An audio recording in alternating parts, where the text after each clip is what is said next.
Polemik kursi wakil wali kota Balikpapan hingga kini tak kunjung usai. Bahkan sejak 3 tahun lalu semenjak Rahmat Masud resmi dilantik menjadi wali kota Balikpapan, kursi yang harusnya diisi oleh Tohari Aziz yang meninggal dunia urung dilakukan. Isu pun beredar bahwa Rahmat Masud sebenarnya sudah memberikan nama-nama untuk dibahas di DPRD Balikpapan. Begitu juga dengan partai pengusungnya yaitu Golkar dan PDIP yang menyebut telah menyodorkan sejumlah nama. Menanggapi hal ini, akademisi Universitas Mula Warman, dosen Fakultas Sosial Politik Sony Sudiar menyebut bahwa polemik ini sudah bergulir terlalu lama. Bahkan seperti tak ada kejelasan terkait siapa yang akan menjadi pendamping Rahmat Masud di penghujung jabatannya. Menurutnya DPRD Balikpapan pun harus sigap membahas terkait permasalahan siapa yang menjadi wakil wali kota. Bahkan menurut aturan Undang-Undang Nomor 12 Tahun 2018 sesuai ketentuan seharusnya wakil wali kota sudah terisi.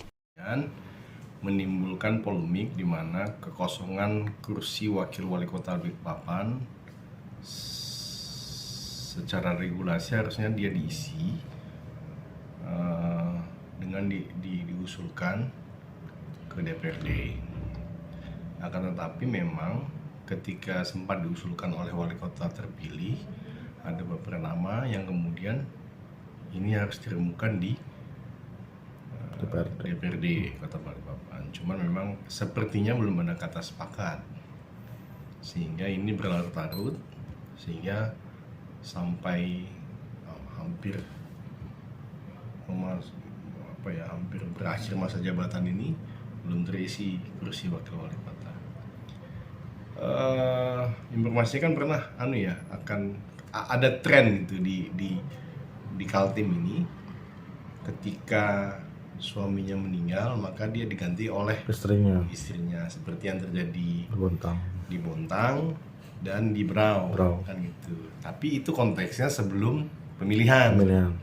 Nah, sementara Pak Tohari Aziz ini sudah terpilih dan ditetapkan sebagai wakil wali kota terpilih. Nah, kemudian ada keinginan dari Pak Rahmat Masud sebagai wali kota untuk mengusulkan istri Pak Tohari ya. Diusulkan, cuman mungkin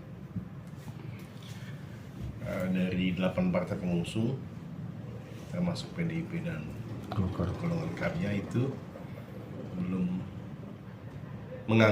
memenuhi kriteria yang diinginkan oleh partai politik pengusung.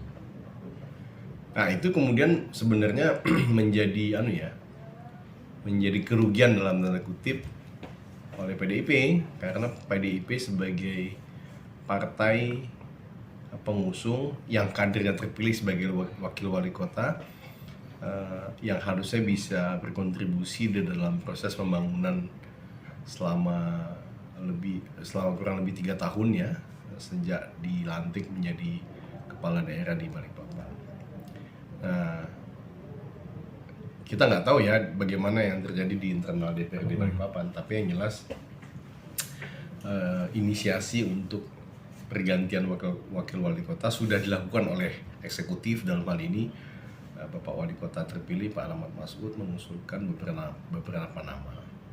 Nah, ini memang menjadi domainnya partai politik pengusung dan DPRD selaku lembaga yang memiliki kewenangan untuk melakukan pemilihan terhadap wakil wali kota yang akan mendampingi Pak Rahmat Masud di sisa masa jabatan tersisa. Kemudian, nah itu nanti dari segi akademisi harusnya seperti apa sih Pak?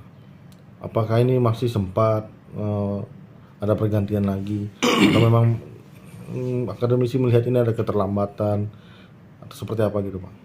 Terlambat pasti. Yang kedua, selain terlambat dia berlarut-larut masalahnya, sehingga saya melihat gini, selain eksekutif kan usaha eksekutif dalam hal ini Pak Rahmat sebagai wali kota terpilih sudah melakukan itu. Sekarang sebenarnya yang harus lebih proaktif adalah DPC PDIP dengan melibatkan DPD PDIP, DPD Kaltim ya dalam hal ini, bagaimana caranya menyelesaikan persoalan kekosongan kursi wakil wali kota yang harusnya menjadi hak PDIP sebagai partai pengusung. Terlepas dari pencalonan dan nama-nama, menurut Sony yang dirugikan dalam hal ini ialah partai pengusung, sebab kadernya yang seharusnya bisa memberikan kontribusi kepada partai justru tidak ada. Dirinya pun menyebut tidak ada kata terlambat meskipun sudah di penghujung masa jabatan. Peran wakil sangat diperlukan dalam mendukung pemerintahan di Kota Beriman.